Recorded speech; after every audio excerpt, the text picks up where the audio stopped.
गति का तीसरा समीकरण, थर्ड इक्वेशन ऑफ मोशन। आज हम गति के तीसरे समीकरण को ग्राफी विधि से प्राप्त करेंगे। इसके पहले दो वीडियो में हमने गति के दो समीकरण, पहला समीकरण और दूसरा समीकरण, दोनों को ग्राफी विधि से हल किया था, जो आपको इस वीडियो के सजेशन बॉक्स में मिल जाएगा, तो आप वहाँ से उसको देख सकते हैं।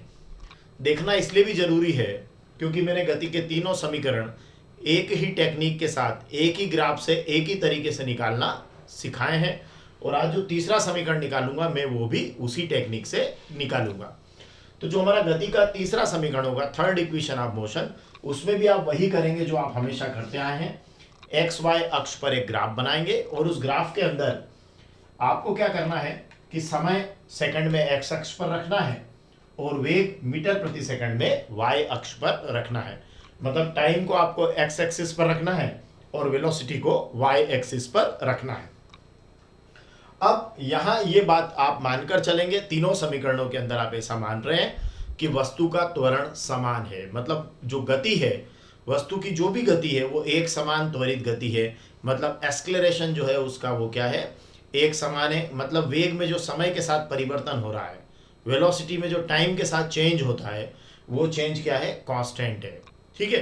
तो वस्तु एक समान त्वरण से जब गति करती है तो उसमें वेग समय ग्राफ आपका किस तरीके से प्राप्त होता है, मैं इसको बताना चाहूंगा। आप यहां पर इससे यहां से एक लाइन आप खींच लीजिएगा ऐसे।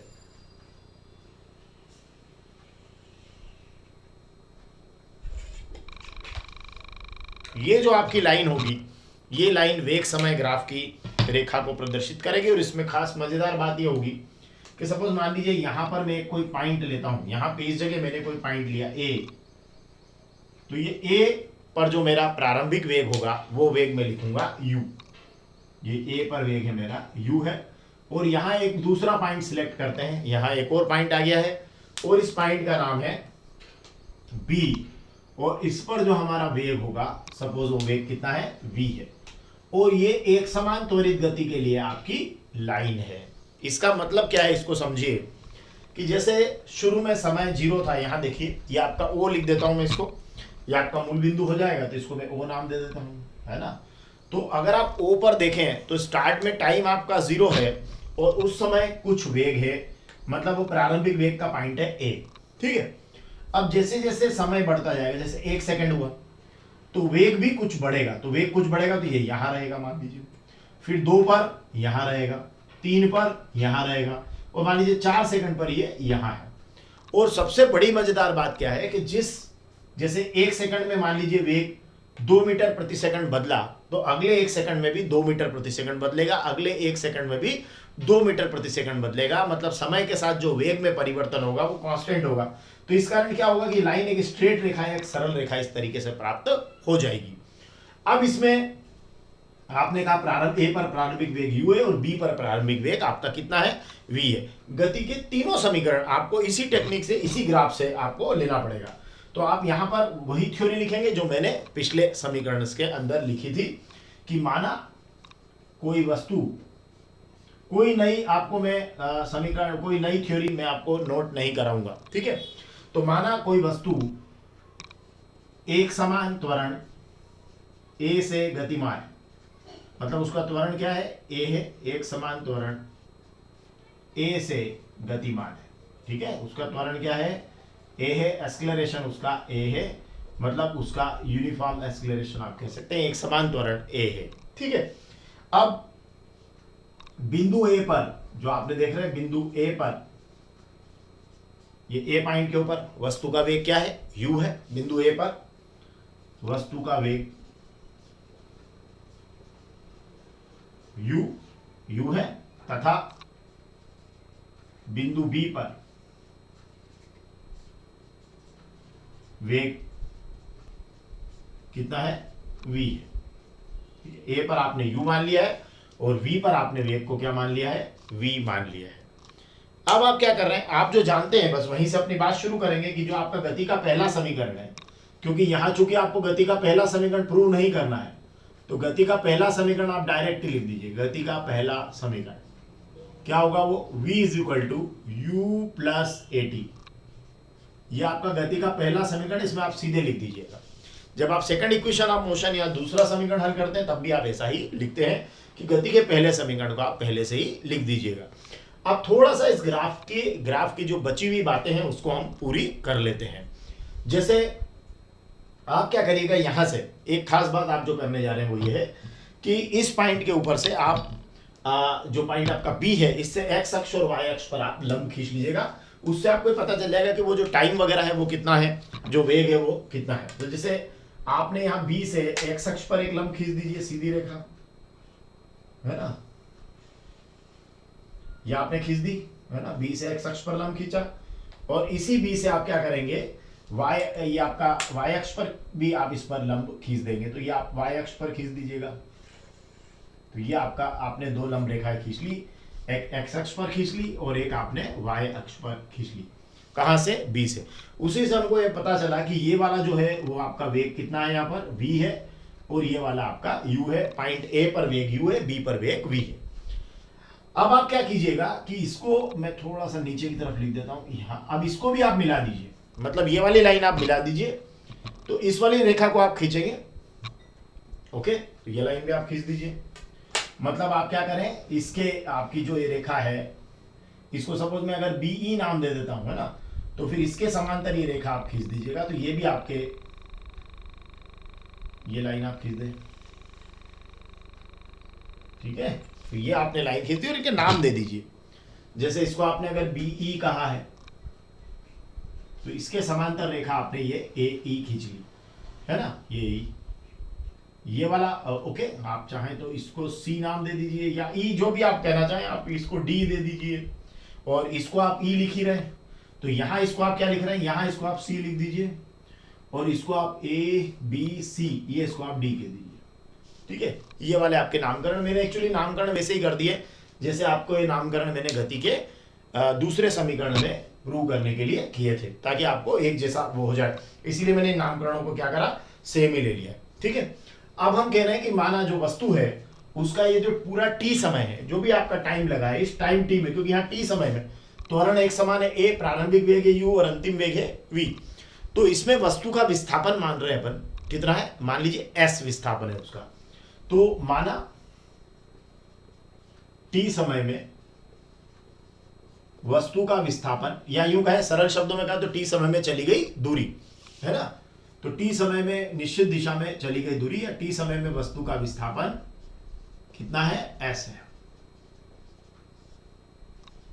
ये मान लिया आपने विस्थापन को s, ठीक है। कितना माना आपने, s विस्थापन को आपने मान लिया है। तो वस्तु का विस्थापन हो गया या टी समय में चली गई दूरी हो गई। बस इसी से आप ले लीजिए कि 0 से t समय में चली गई दूरी या 0 से t समय में तय किया गया विस्थापन। तो वो जो होगा वो क्या होगा, इस पूरे क्षेत्रफल के बराबर हो जाएगा। मतलब ये वाला क्षेत्रफल प्लस ये वाला, दो तरह के क्षेत्रफल है। देखिए इसमें अगर हम समलंब की बात करें तो OABDCO ये पूरा क्षेत्रफल है। और अगर इसमें दो टुकड़े करते हैं तो देखिए एक टुकड़ा आपका ये हो रहा है और एक टुकड़ा आपका ये हो रहा है, ये दो टुकड़े हैं। इसमें क्षेत्रफल के लिए कितने टुकड़े हैं आपके पास, दो टुकड़े हैं। तो आपको क्या करना है, आपको लिखना है कि 0 से t समय के बीच का जो क्षेत्रफल है, t समय के बीच का क्या ले रहे हैं आप, बीच का क्षेत्रफल, या t समय में चली गई दूरी जिसको आप कह रहे हैं। तो 0 से t टाइम के इंटरवल के बीच में जो टोटल आपका क्षेत्रफल है ना। सपोज मान लीजिए आपने ऐसा माना कि यहां पर आपका ये टाइम क्या है, ये टाइम आपका t है ना, यहां तक का। तो डेफिनेटली एक बड़ी मजेदार बात ये समझ में आई कि t बराबर 0 से स्टार्ट किया है, तो समय अंतराल भी t है और समय भी यहाँ t है, जिसको आपने स्मॉल t कहा है। तो 0 से स्मॉल t के बीच का जो क्षेत्रफल होगा वो दो क्षेत्रफलों का योग होगा। कौन कौन से, एक तो त्रिभुज है ना, कौन सा त्रिभुज है, ABD। तो आप कहेंगे त्रिभुज ABD का क्षेत्रफल प्लस एक आयत है आपके पास OADC का क्षेत्रफल।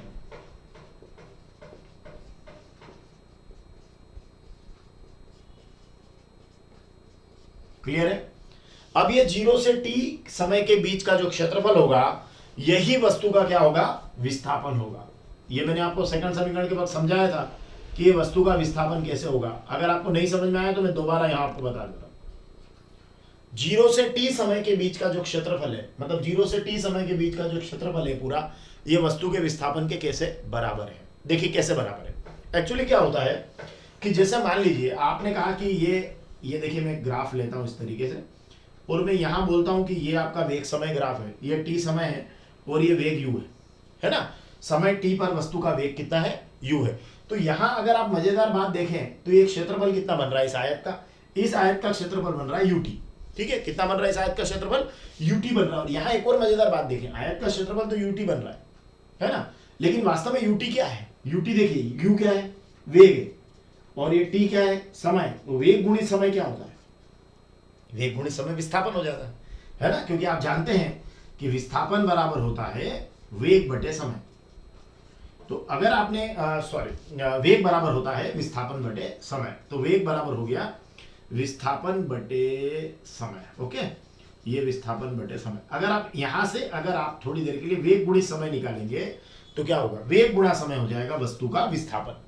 तो यही तो मैं लिख रहा हूं कि ये आपका जो वेग गुणा समय है, ये वस्तु का क्या हो गया, वेग गुणा समय वस्तु का विस्थापन हो गया। और यही इसका क्षेत्रफल भी है। देखिए आयत के क्षेत्रफल को देखिए, तो ये हो गया इसका ये लंबाई गुणित चौड़ाई, तो ये आपका क्षेत्रफल है। तो ये क्षेत्रफल और ये विस्थापन, तो क्षेत्रफल बराबर क्या बन रहा है आपका, ये वेग गुणा समय विस्थापन। तो इसलिए आपने यहां पे लिखा है वस्तु का विस्थापन। ठीक है, ये मोटे तौर पे बात आपको समझना चाहिए। अब आगे बढ़ते हैं। तो इसलिए आपने यहां क्या लिख दिया, इसको वस्तु का विस्थापन लिख दिया। अब इनका आप क्षेत्रफल निकाल लीजिए।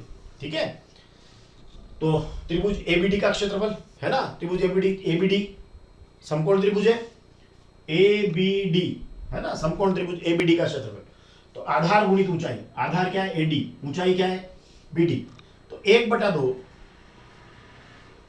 क्या हो गया, आधार एडी गुणित ऊंचाई बीडी।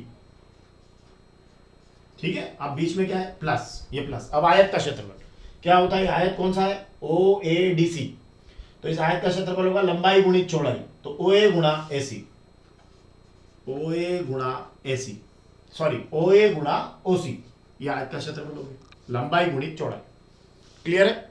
देखिए फिर से समकोण त्रिभुज एबीडी का क्षेत्रफल 1/2 आधार एडी ऊंचाई बीडी धन आयत लंबाई ओए चौड़ाई ओसी। ठीक है, तो ये हो गया ओए गुणा ओसी, लंबाई गुणित चौड़ाई। अब आप देखिए वस्तु के विस्थापन को आप क्या लिख देंगे, एस लिख देते हैं। वस्तु का विस्थापन मान लीजिए कितना है आपका, एस है, जो पहले ही मान चुके हैं आप, तो ये एस हो गया। ठीक है, अब 1/2 एडी कितना है आपका, ये एडी, ये एडी देखिए एडी ओसी के बराबर है और वो टी है। तो एडी बराबर आपका क्या है, ओसी है, और वही मान आपका क्या है, टी है। तो आप नेक्स्ट लाइन में आप इसको या तो टी लिखें सीधे, या आप लिख देंगे जो भी आप चाहें। आप लिखना है टी, अगर ओसी लिखना चाहें तो ओसी लिख दीजिए, बाद में टी लिख दीजिए, या सिंपली आप यहाँ लिख दीजिए टी, क्योंकि वो दिखा ही रहा है ग्राफ से कि एडी का मान टी है। अब देखिए ध्यान से बीडी का मान क्या है, बीडी इसके गुणा में, देखिए बीडी ये बी से लेकर डी तक की दूरी। तो देखिए यहां से बीडी आपका, देखिए बी से लेकर डी तक निकालना है, तो ये आपका बीसी क्या है, वी है, और ये सीडी क्या है, यू है। देखिए ये यू है, तो यहां से यहां तक यू है और यहां से यहां तक पूरा वी है। तो ये बचा कितना, v माइनस यू, ये बच रहा आपका v माइनस यू। देखिए यहां से यहां तक क्या है, देखिए ओ ई कितना है v, और यहां से यहां तक ये सी डी कितना है, ओ ए कितना है, u। तो ये कितना बचा, v माइनस यू, आपने लिख दिया v minus U, plus O A आपका u है, और गुणित ओ सी आपका हो गया t हो गया, ये t हो गया, u गुणा t हो गया। ठीक है, अब आप क्या करेंगे, यहां आने के बाद आप क्या करते थे कि जो अगर आप दूसरा समय, देखिए यहां तक, फिर से बता रहा हूं, इस जगह तक गति का दूसरा समीकरण और तीसरा समीकरण सेम लिखना है आपको एग्जाम में। यहां तक मतलब दूसरे समीकरण का उत्तर और तीसरे समीकरण का उत्तर सेम होगा।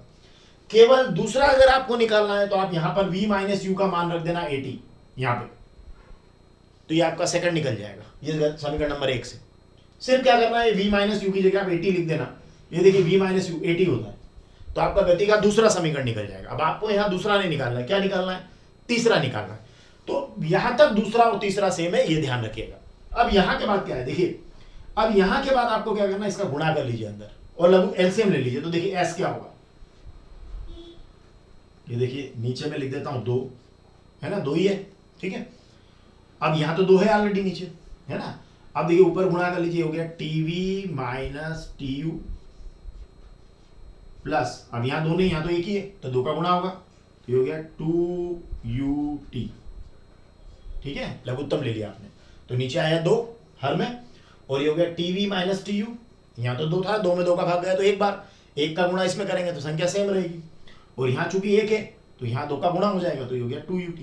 अब देखिए ध्यान से आप इसको सॉल्व करेंगे, तो सॉल्व करते हुए आप देखिए ये टीयू, ये वाला मान और ये वाला मान देखिए सेम है, ठीक है ना, सेम मतलब दोनों यूटी है, लेकिन ये माइनस यूटी है और ये प्लस का 2ut है, तो 2ut में से एक ut गया तो बचेगा ut।